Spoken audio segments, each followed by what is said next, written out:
The regular meeting of the Southern Shores Town Council for April the 7th, 2015 is now in session. I'd ask you to join me in the Pledge of Allegiance. I pledge allegiance to the flag of the United States of America and to the republic for which it stands, one nation, under God, indivisible, with liberty and justice for all. Thank you, thank you.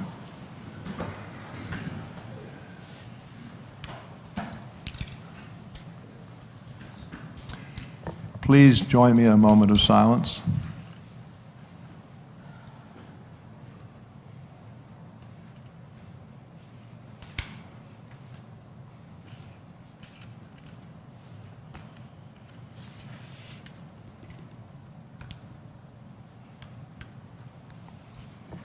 Thank you.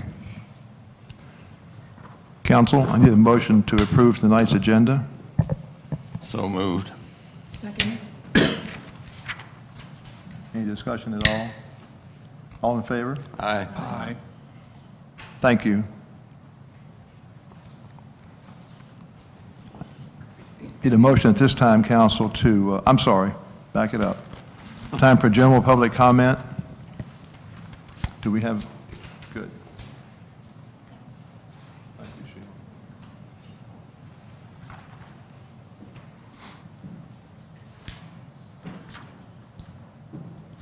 The first speaker tonight is Ann Schwartzma. Did I say that right, Ann? Close enough. Good evening. Schwartzma. Schwartzma, is that Yeah, better? Schwartz, Okay, yeah. my apologies. That's close enough, like I said. Good evening, Mr. Mayor, members of the Town Council, Mr. Gallup, Mr. Rasko, and Ms. Kane. I'd like to just say a few words about an issue that's been skirted, and that's the cut-through traffic in the neighborhood, in our town, on our residential streets. Primarily, I'd just like to express my disappointment in all of you for not taking any action to attempt to curb the traffic. To my knowledge, not only did you reject the left turn, no left turn option, but you have not proposed any other options to try to slow the traffic down or to curb the volume in any way.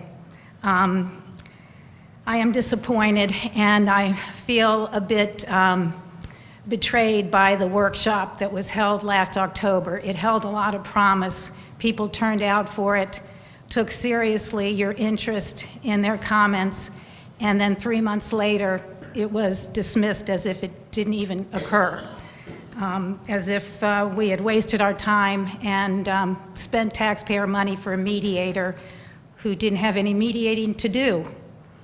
Other than the cut-through traffic, I'd like to make a comment about some of the Band-Aids that are being put on the gaping wound of the congestion on Route 12. In particular, the Block the Box effort that apparently the Southern Shores is lending police support to.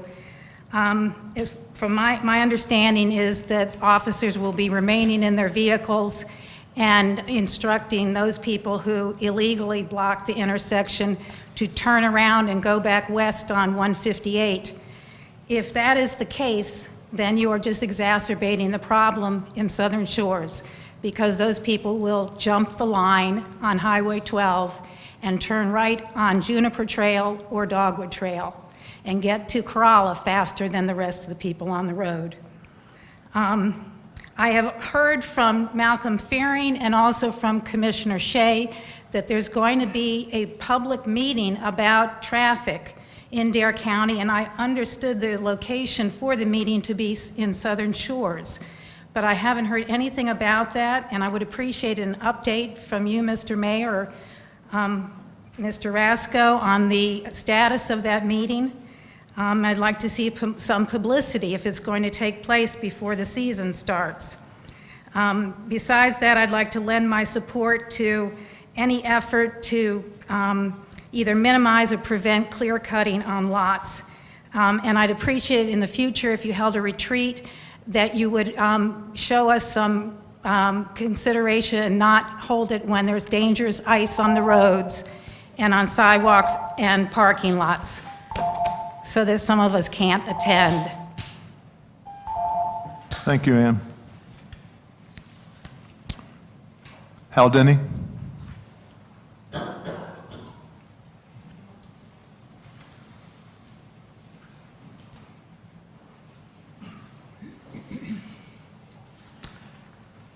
Good evening, Council. Good evening. My name is Hal Denny. My wife Billy and I live at 85 Potoskey Trail. We've been property owners in Southern Shore since 1965. We've been permanent residents since '93. We have witnessed the growth of Southern Shores from an obscure development of about 400 people to now an incorporated town of some 2,700. We've seen many changes take place. Our original streets, and I want to talk to streets only, our original streets were created by a developer who was always woefully short on funds. They were laid with no road bed other than compacting by a bulldozer, putting down an inch or so of loose clay, and topped off with 1.5 inches of asphalt. It wasn't a bad approach on high, well-drained, sandy terrain. It was a disaster in the wooded areas, as we all know, and I don't need to get into detail about that. In addition, in the wooded areas, the developer left trees directly abutting the pavement, not recognizing, I guess, that trees do grow. I was first elected to council in 1999. At that time, we were a mayor-council form of government, where each council member served as a pseudo-part department head. And I asked for the responsibility to be the director of Public Works. I did so because I was so painfully aware of the terrible condition of our streets. Everybody was complaining, the residents, the fire department, Dare County Public Works for schools and for trash pickup. EMTs were complaining, the realtors were complaining, all were complaining. At our first council retreat in January 2000, council agreed streets improvement was a priority and that we would fund such work through an increase in property taxes as necessary. Prior councils had pretty much limited their expenditures for street to the so-called PAL bills. From the beginning, it was our policy to rebuild streets to state standards insofar as possible. Over the years, council has tailored additional criteria peculiar to the conditions in our town. And I'm referring to your guiding standards for use in engineering design of streets rebuild. In my view, the document is solid. I'm urging you to stand by in all your future work to upgrade our streets. Council, I thank you for your selfless, outstanding service. You're my elected body for the preservation and continued improvement of Southern Shores. Thank you, Hal. Thank you.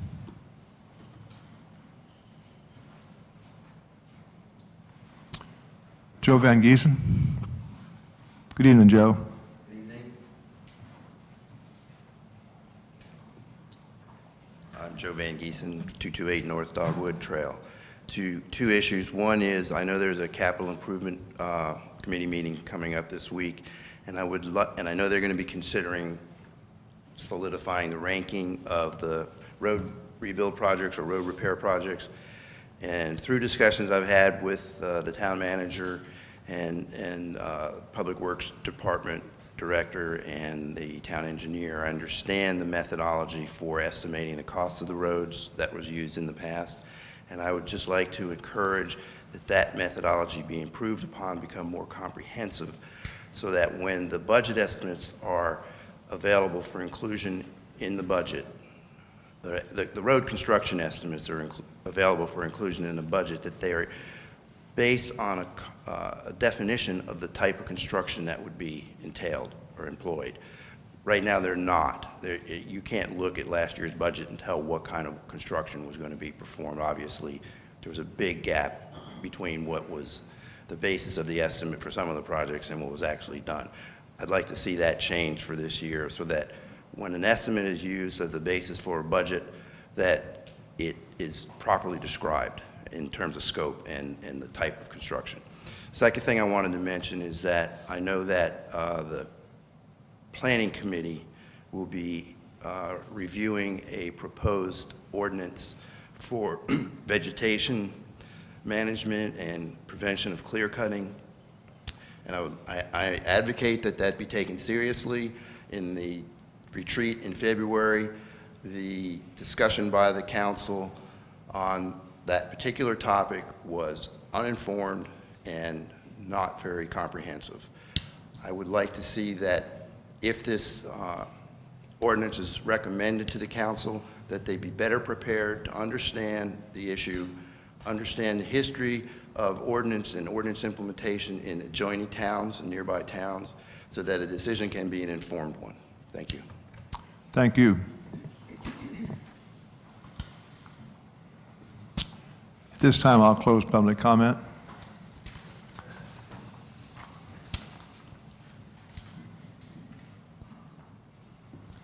Council, I need a motion to approve the consent agenda, if you will. So moved. Second. Any discussion? Nope. Thank you. All in favor? Aye. Motion's made and carried. Thank you. Staff reports, town planner. Mr. Mayor, I'll be giving the town planner's report tonight. Thank you, Peter. The planning report for March 2015, 8 zoning permits were issued, 39 building permits were issued. Of those, 6 were for repairs, 1 was a remodel and addition, 1 was an addition, there were 4 remodels, 2 accessory structures, and 25 others, which include bulkheading, mechanical, electrical, or plumbing. There are 15 single-family dwellings currently under construction in the town of Southern Shores under new building permits. The total amount of fees collected in March was $7,751.08. There is a zoning text amendment application that has been submitted by a private Southern Shores resident to establish an ordinance which would minimize tree clear cutting, to wit, a private, would regulate the private property owner's right to remove vegetation from their property. The citizen's application and proposed ordinance are posted on the town's website, and the required public notices will be published prior to that meeting date. That's the report. Thank you. Chief Cole?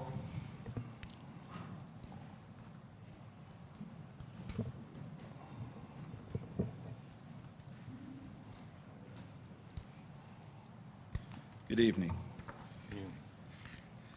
Police Department report for March of 2015. We had 857 calls for service for March. Just a quick breakdown of some of those. We had 187 were extra patrols that the officers provided. We had 177 business checks, another 95 residence checks. We had 12 mutual aid requests from other police agencies. We had 50 traffic direct, most of those were at the school. We had responded to 20 alarms, most of those were residential. And the officers conducted 74 traffic stops. Out of those 74 traffic stops, they issued 28 citations, another 36 written warning citations. We had 17 incidents reported for the month of March. We had 5 motor vehicle accidents, and we handed out 6 town ordinance. Most of those were parking without a parking permit. Questions? Thank you. I just have one thing, Chief. I'd like to relay a message to you from Chief Johnson at Kitty Hawk. His thanks to you and your people for the use of our training facility this past week, I guess it was, when we had that incident at the Rite Aid. Correct. So you may not know this, but there was a shooting incident at the Rite Aid, a drug-related incident. And one of the Nags Head police officers, who's one of the lead investigator, I guess, on the thing, was involved in the shooting. And rather than have to go to Manio to mobilize or bring people from all over the county and get the state people here as well, they used our training facility here adjacent to Town Hall for pretty much the entire session. It worked out really well, and the Kitty Hawk Police Chief was especially grateful. I wanted you to know that. Thank you. They were all happy. Thank you.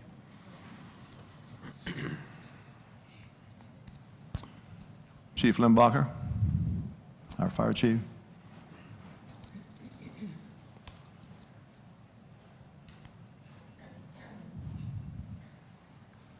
Good evening, everybody. Good evening. For the month of March 2015, a total of 39 calls, and it's a pretty easy breakdown. 26 calls were rescue or EMS assist, 1 building fire, 2 motor vehicle accidents with injuries, 1 motor vehicle accident with no injuries, 5 public service calls, 1 smoke detector or odor of smoke, 1 smoke detector activation, no fire unintentional, and 2 fire alarm activations, no fire unintentional. So again, total of 39 calls last month. The fire was not in Southern Shores? Fire was in Southern Shores. It was a cooking incident on, I believe it was Palmetto. It was a simple, mostly ventilation of the house. That's all. It was smoked up, that's all. Very, no damage whatsoever to the house, so. That's good. All right? Any questions? Thank you, Chief.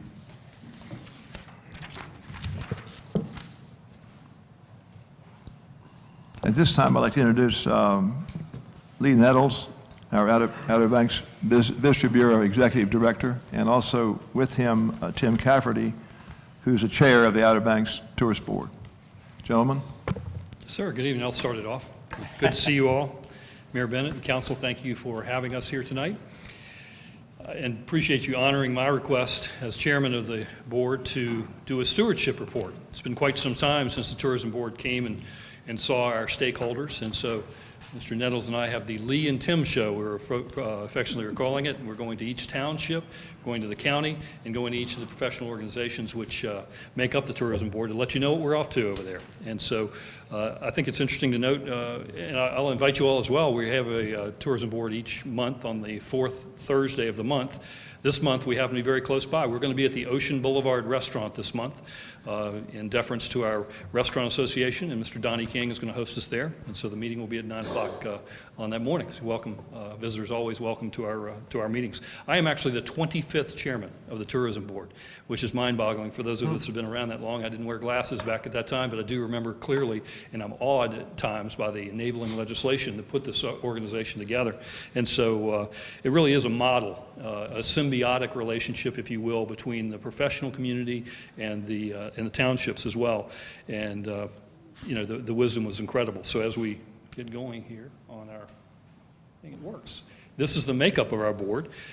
Special thanks to Jody Hess, who just toiled through a long tenure. We're going to miss you terribly, but Leo Hanlon is now on our board, as you see. And you see the symbiotic imbalance I was talking about here is I'm the chairman, Susie Walters of NAGS is our vice chair, Nancy Cavanis from Duck is our secretary, Dory Fuller, who represents the chamber, and Irvin Bateman is our assistant treasurer, some Kitty Hawk, and then Sheila Davies, our personnel. And you can see there, you have some professional organizations as well as townships, and that's the steering committee, the first 6 there. And the rest of our membership includes the Hotel Motel Association, of course, Leo, as we mentioned, the Restaurant Association, the commissioners. We have the vice chairman of the commissioners on our board, that's Wally Overman, and Martha Wickers, our representative from Manio. And not to be overlooked, we have 2 members at large that are on the board, which is also back to the enabling legislation. At least one of those people needs to be from Hatteras Island, which accounts for 28% of our economy.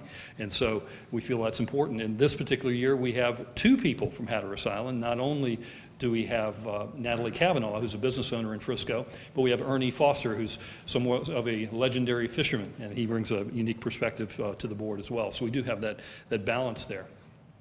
Blew this up for my benefit. Appreciate that, Mr. Nettles, as I don't have to squint, but I know you all know this, but for the audience's sake, and I'm sorry you have my back to look at here, this is what we're all about. The tax on accommodations and the tax on prepared food. For an innkeeper like myself who rents vacation rental homes, I charge our guests 12.75% tax. Of course, 6.75 is state sales tax, and that's divided amongst the municipalities in the state of North Carolina, as you see on the right side of the screen.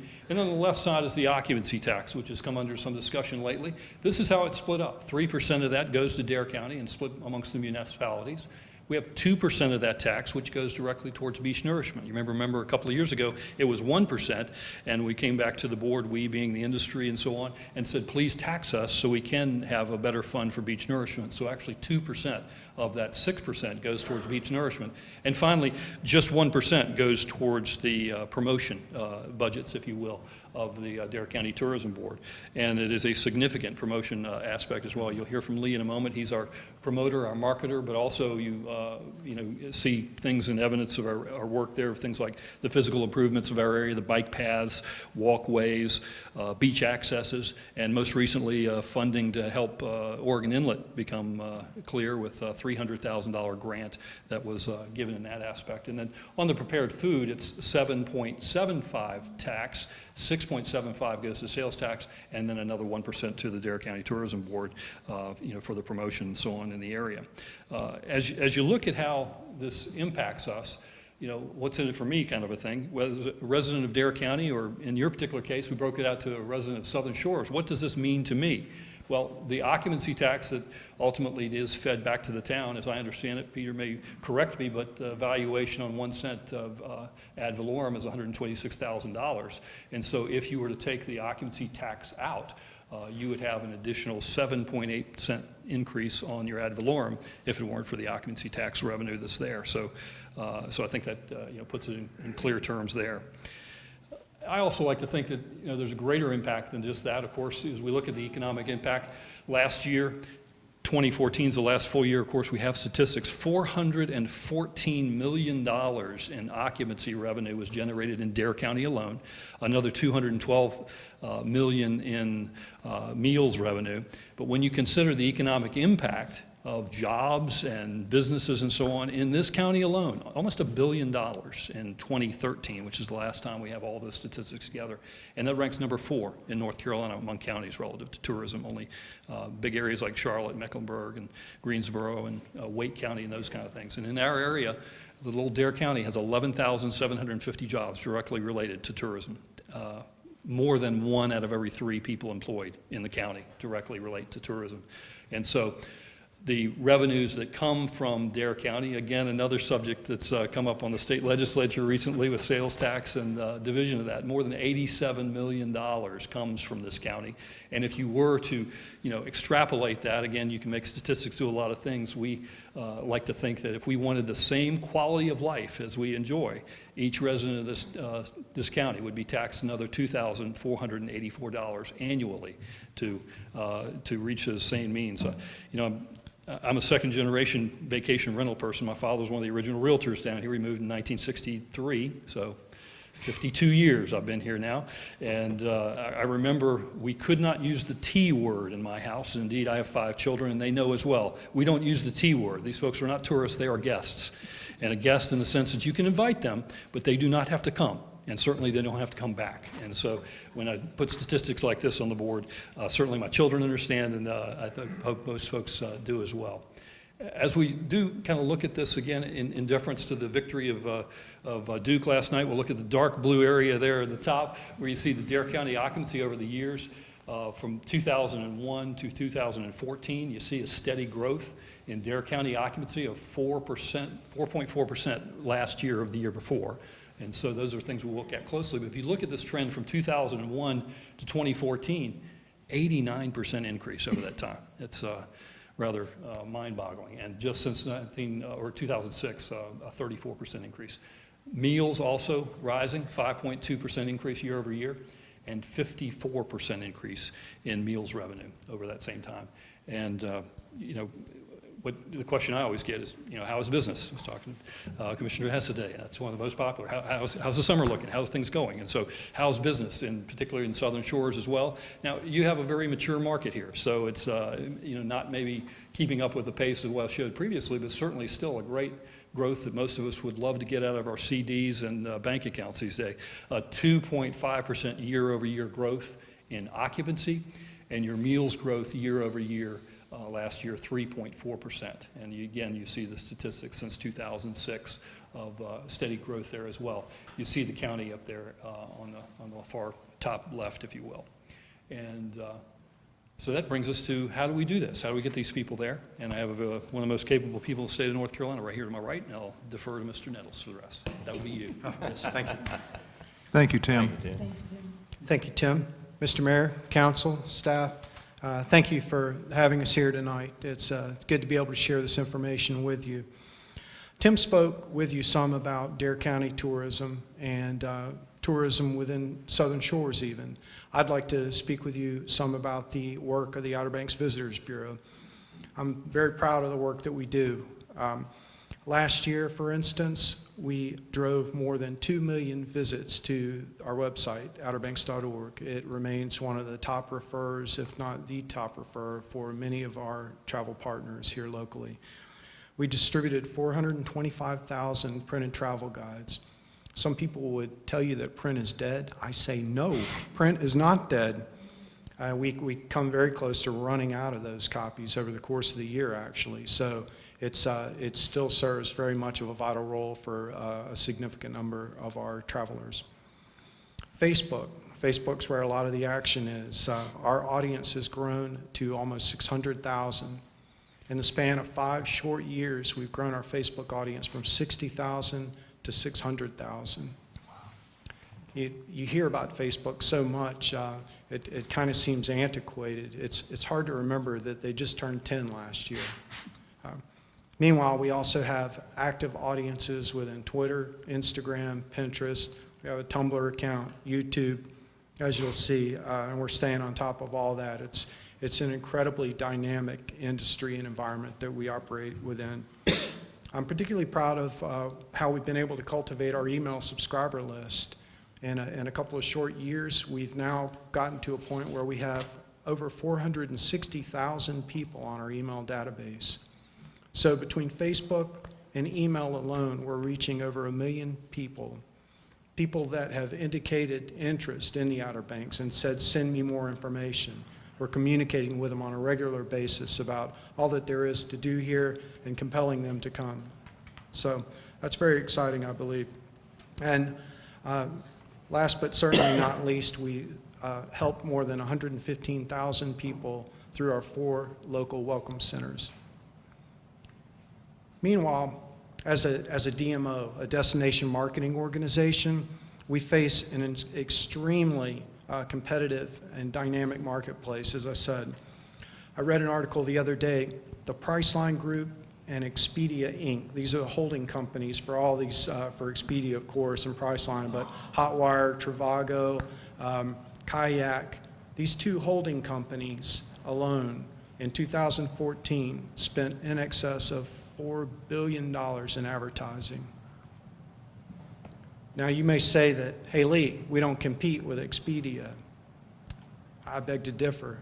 Consider that the average consumer visits more than 20 websites before making a final travel purchase decision.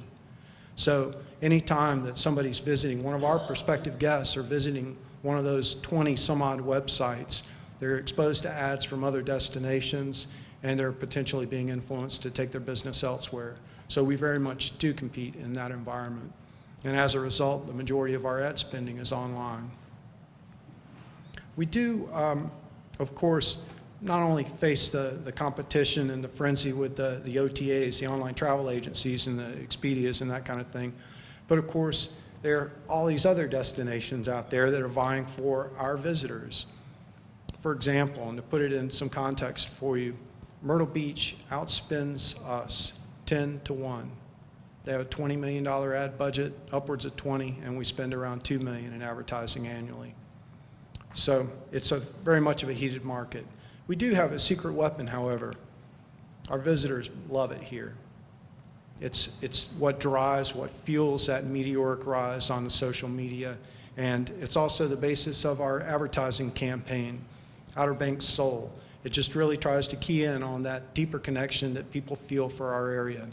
So we've had this campaign running for a couple of years now. This is an example of an ad that ran a while back in Our State magazine. It's actually consecutive half-page ads. So when you get to that spread, it grabs your attention. I'd like to show you a couple of other examples from the series. I would still like to show you. There we go. A couple of additional half-page spreads, just keying in on that soul-stirring ability of the Outer Banks. These are print ads. I'd also like to share with you a television commercial that's running currently in the Raleigh-Durham television market, Greenville, New Bern, Washington, the Tidewater area. So maybe you've seen some of the ads from the series. We're also running in Richmond, and we have a cable buy in the DC area, Pittsburgh, and Philly areas as well. Now with the assistance of Sheila. Has to do her magic. And it'll have audio with it, of course.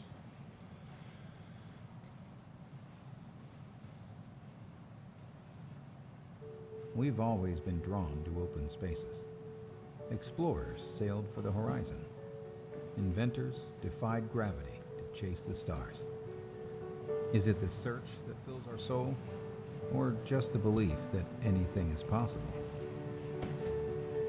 The Outer Banks of North Carolina, a chain of barrier islands shaped by wind and water, connected by the elements. Just open. Part doesn't happen on the commercial, so. Now, uh-oh. Can you...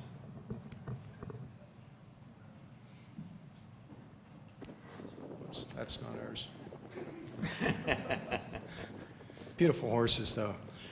I recommend them for a day trip, as long as you come back to Southern Shores and Dare County for your overnight accommodations. That's where we get the That was it, yes. 30 seconds, running multiple times.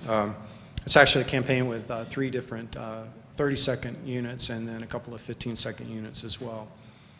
So we are, by the nature of our organization, an advocate for the tourism industry. As you've seen from the makeup of our tourism board, we have practically every constituency within the tourism industry, as well as the 6 municipalities and the county represented on our board alone. So we're the point at which the tourism industry comes together. As an advocate of our industry and as part of the community, we've taken a pretty active role in a couple of initiatives that I'd like to share with you. The first one should be near and dear to your heart. It's an effort that we launched a little while ago and have been working with the town manager to help people understand how to get here faster to avoid the summer Saturday traffic. Now, this is one page within our website, outerbanks.org. Realistically, we understand that this isn't going to, on its own, solve a much larger problem, but we believe it is a step in the right direction. This page encourages folks to consider Friday and Sunday check-ins on their weekly rentals. It also provides 3 different alternate routes to get here. Those routes, as you well know, involve a few more miles, but can save you several hours. So those links to the individual maps are available for our travel partners and for the towns and other groups to share, or you can simply link them to this page of our website. Either way is fine. Now, another initiative that we've been involved in recently is with regard to offshore drilling. Offshore drilling obviously poses a significant and dire threat to our tourism industry. Our goal with this exercise was to, and as the experts with local tourism and kind of the purveyors of the tourism information, we wanted to provide some context for this discussion. If the tourism industry is at risk, what are we really talking about? What are we talking about for the 8 counties that are actually along North Carolina's coast? What are we talking about for the 20 coastal counties of North Carolina that are on the water? How does tourism do in those areas? How does it compare with the research from the oil and gas companies showing the projections for a low, medium, and high range of estimates? A couple of things that we found. This is one of 3 slides that we prepared. This one has to do specifically with the dollars, the economic impact. A couple of things that you notice right away are the red and the green on the left are tourism. That's actual results. we were able to build a trend line off of those real results. The lines, the blue, purple, and teal on the far right, those are the projections, low, medium, and high, provided by the oil and gas research. One of the things that is striking immediately is just the dramatic range, how wildly the estimates range for low, medium, and high in terms of oil and gas. And then the other thing to recognize is tourism today is comparable or exceeds the estimates, the medium and the low estimates for oil and gas 21 years from now.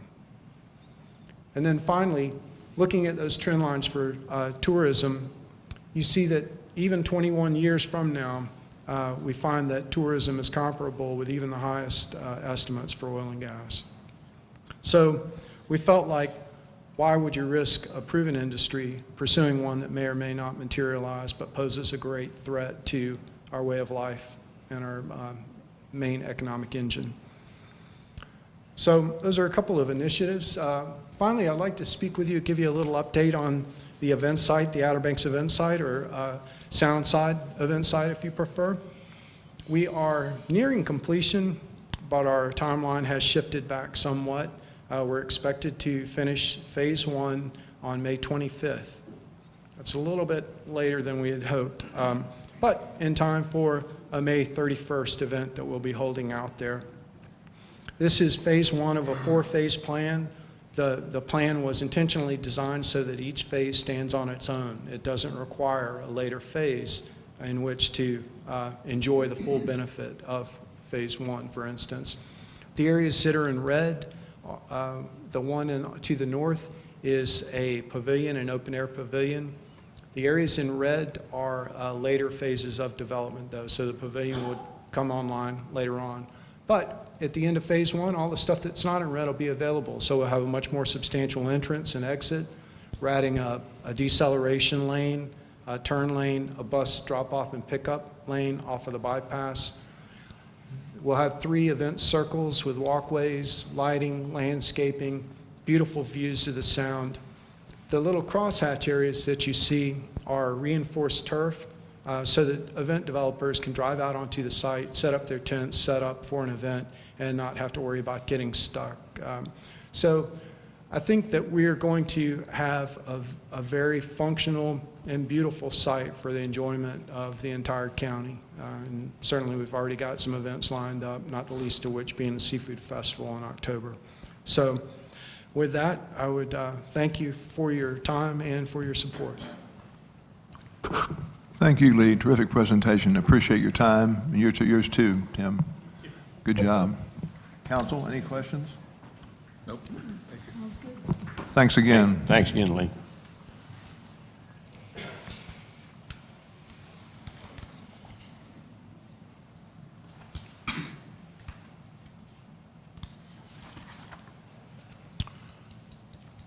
Some weeks ago, I attended a briefing in Matteo having to do with the improvements to Highway 64 from Columbia to Matteo. As you know, 64 now is a great highway from Williamston, even from Columbia, all the way to Williamston and beyond into Raleigh. 4-lane, divided road, pretty safe to drive. The highway from Matteo to Columbia is a little different story. It's 2 lanes and can be a little spooky at night with the deer and the bears. But it's still used quite a lot, not enough to justify, apparently according to the state, the rebuilding of it, but it still gets quite a bit of use. The long and the short of this meeting was that while the planning for the improvement to the road from Columbia to Matteo has been pretty much completed, along with agreements from property owners to see it go through, the state has no funding to do it. It would be a 3-part project should it be done in the future, and part of it could possibly be the bridge being the first part to be addressed, because the age of the bridge is starting to play a major role in decisions about what to do with it. It's definitely an aging structure, and the increased volume of truck traffic in particular is making it even more, putting it even more jeopardy. So, but the first phase would be the bridge, which is about a $200 million project. The second phase would be the highway from Columbia to the bridge in Terrell County. And the third phase would be also a divided highway from the bridge to Manio or near Manio, a slightly narrower center median, not quite as wide because of the wildlife refuge. But that's all been discussed, and the mechanics are in place to make it happen. Unfortunately, the funding is what's holding up the process. There is a possibility that the new bridge could be built with federal match grant money, which would allow them to go ahead and get at least a much better quality high-rise bridge in place, which would save the drawbridge issue we have now with traffic being stopped sometimes 2 and 3 and 4 times a day during the transit back and forth with the snowbirds. Anyhow, that was the update. I wanted to go there for 2 reasons. The reason was to hear what was on the table as far as what would happen there and what the long-term plan might be. And the second reason was to meet with our district engineer, Mr. Jennings, and talk to him about what they're doing to help us out with the vacation traffic, which I'll address later in my comments as we finish up the meeting. At this time, I'd ask our town manager to talk about the Summer Saver route to the Outer Banks. Peter? Thank you, Mr. Mayor, members of the council. To brief you on this initiative, I wanted to go back in a time just slightly over the last couple of months. On February the 11th, leadership from Currituck County, the towns of Duck, Kitty Hawk, and Southern Shores, as well as staff in the form of chiefs of police and the town managers, came together for a meeting to discuss and follow up some of the initiatives that the Department of Transportation had laid out at the December 14th meeting that they sponsored over in Jarvisburg. At our meeting in February, we discussed a lot of the initiatives that the division engineer did throw out that evening, and some of those have been discussed tonight, some of which was signage along US 158, and also the cooperative effort to get stopped traffic out of the main intersection directly in front of Town Hall at the US 158 NC 12 intersection. There is a cooperative agreement for an officer to be in that intersection every Saturday of the summer season, and of course the goal of that officer is to get traffic out of the way as quickly as possible if there's anybody that pulls under a stopped red light. And it will be into the officer's discretion as to which way they send a violator, either forward or backward or to the side, just to get them out of the intersection as quickly as possible. As a result of that initial meeting on February the 11th, one of the items that was discussed was the promotion of a Summer Saver route, an alternate route to the southern beaches of the Outer Banks. As y'all recall, at the December meeting, the North Carolina Department of Transportation estimates that about 25% of the traffic that comes over the Wright Memorial Bridge on Saturday and Sunday turns right and heads south. So that was a major discussion in our meetings as to how to minimize or put a dent in that 25% that comes across that bridge and somehow jams up the intersections, but eventually does turn right. And so it was that target population that I was tasked with going about and trying to discuss with some of the industry representatives as to what we could do or what we could encourage. In March, there was another meeting held by staff here at the Pitt Center with industry representatives from the Visitors Bureau, from the Chamber of Commerce, from the Outer Banks Association of Realtors, and also from the Outer Banks home builders, as well as the town managers that I previously listed. At that meeting, we all tried to get a clear understanding of when a visitor is notified that they have a booking confirmed, what the communications are back to a visitor, et cetera, and when this on the calendar they're actually confronted with, hey, you got a booking now, when you plan your trip, here's another route. And at that meeting, Mr. Nettles and his staff presented us with the website that you saw this afternoon. And we also put up an image that we had been promoting through social media and also the website here. And it was from that we proceeded to transition into talking with the OBAR, Appomattox Association of Realtors, Transportation Committee, because that's the committee where we felt like we were getting closer and closer to being able to notify someone who's traveling from the northern states to the southern beaches of the Outer Banks, such as Kildover Hills South, that, hey, you may want to consider I-95 at least, and 64, or some of the other routes that the Visitors Bureau actually advertised on its website. So that's what we're in the process of doing at this time. I'm still meeting with the OBAR committee people as to try to get a feel for how we could possibly incentivize the industry into putting this alternative out there. It was interesting when I was talking to Lee, you know, it's important, I think, to not try to get across the idea that something is wrong by putting out an alternate route. We were trying to put this out as a positive thing for someone who's heading to the southern beaches. Hey, it's going to save you upwards of several hours of time on a Saturday morning. And so that was the positive message we were trying to encourage. So I would just end the report by telling you, well, a week from today, I'll be meeting again with some of the Transportation Committee members from the Association of Realtors about trying to see how we can incentivize getting either in a written notification or electronic notification to a visitor that this is available, and hey, you can certainly consider this. Because as you know, a lot of times somebody will book a vacation and won't pick up again until that Friday. Whoever's driving the car is going to decide then which route they're going to take. And in our mind here on the northern beaches, if they come in and they are heading to the southern beaches and they get to Richmond, if they turn left at Richmond, it's too late. It's what we thought for as far as Duck and Southern Shores and the Currituck Banks.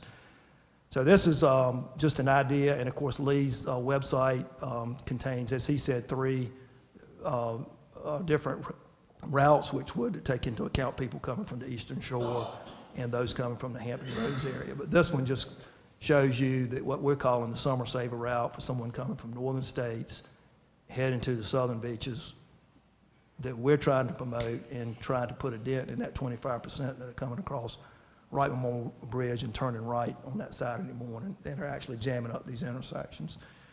So that's my report on that, and I'll keep you, the council and the public, informed as to progress we've made. And I'm not aware of any public meeting that's planned for to talk about traffic up on the northern beaches. I'm unaware of any kind of public meeting that's been scheduled. Nor am I. That was my question for you, but you've already answered it. Yeah. Before we, just one other thing. I thought I just saw something about a week ago where there was a potential use of a hovercraft vehicle from Adlet across. Is that? That was that was discussed. Good, bad, or indifferent? That was discussed at the or brought up at the December 14th meeting by DOT, and there's an entrepreneur, as I understand it, that's actually marketing that type of initiative from Currituck across the Sound. Yeah, it supposedly hold 35 vehicles, each one 30. There was what I read. Individual pedestrians and the cars Yeah. would be brought up, driven over after check-in. Well, this one, So- well, in this article, they talked, it was, each one is a whole like 35 vehicles. I don't know if that's fact, fiction, or it's getting where I don't believe everything I read, but. Have not heard that. There's a decent chance that that one was an April Fool. It was an April, I read it before There was that. one last week that was definitely an April Fool's related story, but God, I thought we had a solution. The fact is that there were some entrepreneurs who were considering and are still Yeah. considering a shuttle, passenger type shuttle from Adlet or points in that area over to the Currituck beaches, people only. They'd come back after the traffic had cleared. They'd send somebody back, part of the service, if somebody would get your car and bring it with all your possessions that you didn't take with you on the shuttle. We don't know where that stands. I have nothing more about that. I also have to repeat what Peter said. Your mention of a meeting and something none of us had heard about. So maybe once again it's April Fool. Who knows? Peter, you have, I'm sorry. That's my report, Mr. Mayor. Thank you. On that topic. Do you have anything else you want? No, sir. All right. Just mention one thing? Yes. Peter, one of the things that'll be interesting with this too, with the industry, is they may find as we go through the summer, their experience is, the roads are so heavy, we're so much business coming in, that they can use that as a way to identify to their residents. Guess what we've learned from the past few weeks, that you're better off if you, based on some Yeah. experience. So it'll be interesting to see how that evolves, the Right. whole process. Thank you, Joni. Anybody else have anything they want to ask? Comment? I'll give you another chance in a minute. How about that? Following up on my meeting in Manteo, while I was down there, I met with Jerry Jennings, who's our district engineer. And in response to one of the inquiries this evening about traffic, Jerry and I talked once again about the no left turn issue on Dogwood Trail, and I'm not getting any positive support for that. I'm getting we don't recommend you try that. It's going to create many more problems than you can even think about. So I haven't pursued that aggressively, except to keep mentioning it every time I see them. What we have talked about is what Peter just mentioned, alternate routes to the beach, getting people off of 158 if possible, or off 168 and 158. NCDOT has agreed to do a number of things. In fact, he told me we've committed to this. I quote him, we've committed to these steps or these measures. Number one, they're going to put signage on the west side of the bridge that directs or asks or directs, whichever word you want to use, depending on what kind of mood you're in when you come to the bridge. If you're going south to Kitty Hawk, Kildebble Hills, et cetera, get in the right lane before you get off the bridge. Get in it right away because it's already congested. If you're going north, stay in the left lane. They're also going to put signage up, not just on the side of the road, but overhang over the highway as well, having to do with blocking intersections. You asking them not to. We mentioned the police department, the police departments, not just the police, but also the sheriff's department from Dare County and Currituck County have agreed to work with Chief Johnson from the town of Kitty Hawk, with providing that extra police presence at the intersection of Highway 12 and 158. In talking to people who go through the intersection on the weekends, it's got to help. It's got to make a difference, because we do have a major problem in people being able to go where they want to go north. The other thing that DOT has said they're going to do, they haven't worked out all the mechanics of it, but they're going to, at Sligo, which is where 34 turns off and goes toward Elizabeth City, there's going to be for lack of a better word, a travel time sign up there that tells them if they want to go the way the road they're on 168 to 158 into the Outer Banks, it's going to take them 4 hours and 25 minutes. If you'll drive 34 to 17 to 32 to 64, it's going to take you 2 hours and 15 minutes. They're going to try to have all the mechanics of that worked out before the season. So we're counting on that to also help a little bit. I asked him about going into Virginia with some signage up there, so before people get to 168, maybe get off on 17 and come down that way instead of driving all the way to Sligo to go back to 17. And I didn't get anything positive as far as a response from that. I encouraged Mr. Scanlon, who's the county manager for Currituck, to ask his county chairman to maybe approach NCDOT people and ask them, maybe put a little more pressure on them than I could put on from here. But we're working on those things. I mentioned the fact that the Kitty Hawk Police Chief has done, I think, a really good job in coordinating and putting together a schedule, an actual schedule from Memorial Day to Labor Day, when there will be a police officer or a sheriff's deputy in that intersection 8 hours on Sunday, 8 hours on Saturday. And Joel feels he has that covered, and he's assured me of that, and he's got everybody's cooperation, including the Currituck Sheriff's Department. He also has agreements from the state that they will assist us as much as possible if we have a situation where an officer has to leave that particular station for some other reason, an emergency or an accident or something. That's all I have on that, and just pretty much wraps up what I had to say tonight. I'll now call on our town attorney for his comments. Thank you, Mr. Mayor. I wanted to report that the lawsuit between Sampson Contracting and the town has been settled. The settlement has recently been concluded with the dismissals of all defendants being entered in the Dare County Clerk of Superior Court's office. Despite the high likelihood of the trial ending in favor of the town, given the ever-present risk of incurring liability at a trial if it occurred, and the expected cost of going to trial, it was weighed in favor of reaching a settlement and bringing the matter to a close. Additionally, the potential for the town to recover from any such liability that it had against other defendants was limited and would certainly incur additional litigation costs. The terms were reached for the settlement out of mediation, generally in exchange for a complete release and dismissal of all claims against the numerous defendants. The defendants agreed to pay Sampson Contracting, Inc. the amount of $248,000. The town contributed $123,500 to the total settlement amount. All of the parties will bear their own costs, attorney's fees, and expenses.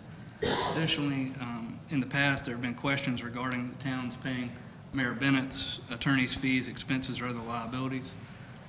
Early on in the process, prior to Mayor Bennett's election, it was determined that his independent contractor status precluded the town from paying anything on his behalf, and the town has not paid anything on his behalf to defend this litigation. I'm sure that Mayor Bennett can confirm that himself. Thank you. That's my report. Thank you, Ben. Jody? I have nothing else, thank you. Larry? I have nothing. Thank you, Mr. Mayor. Leo? Couple things. I attended the North Carolina local government meeting back here at Pine Knoll Shores. Three popular items was dredging, which at Wilmington Harbor and as well as up here. That's an issue for them. The offshore drilling, there was an excellent presentation there. I think it's the person that made the presentation, the Board of Commissioners made it to us as well. And of course, the other episode was the redistribution of sales tax. So those are the three big issues that were discussed.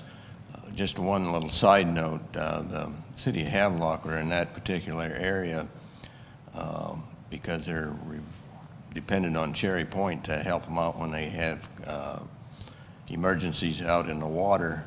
That group, it's called the Pedro crowd, is leaving there, and they're going to have to rely on the Coast Guard out of Elizabeth City.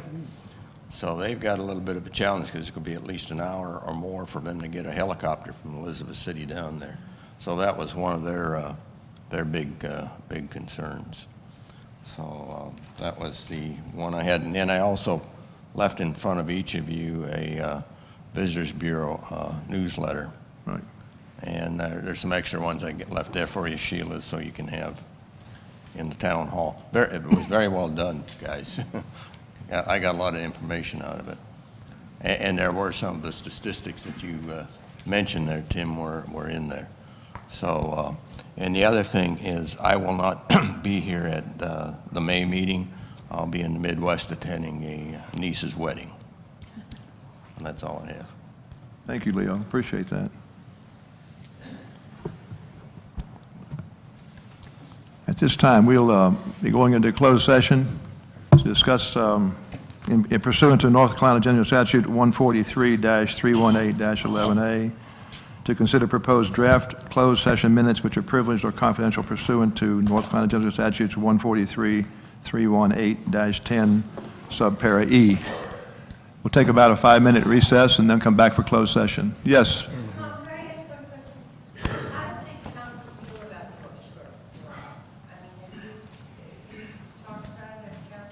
I'm sorry, I didn't. I think all of us are opposed to it. I think many of the mayors and many people in government went and spoke. I went to the BOEM meeting and spent about an hour there talking to the people who were kind of advising and you could consult with. I had another commitment and didn't go back and speak. I talked to the gal who was coordinating the speaker thing and told her I couldn't be there. I think most of us are very much against it or not in favor of it. Let's just put it that way. The reason I'm asking is because I'm actively involved in that too, and I've gotten requests, I know other people have, to go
Okay, we're back in session.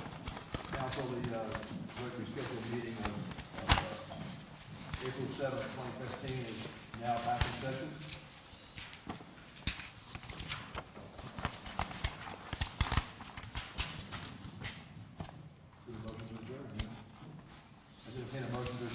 So moved. Second. Thank you. It's not even dark yet. I noticed the crowd's a little smaller. There's only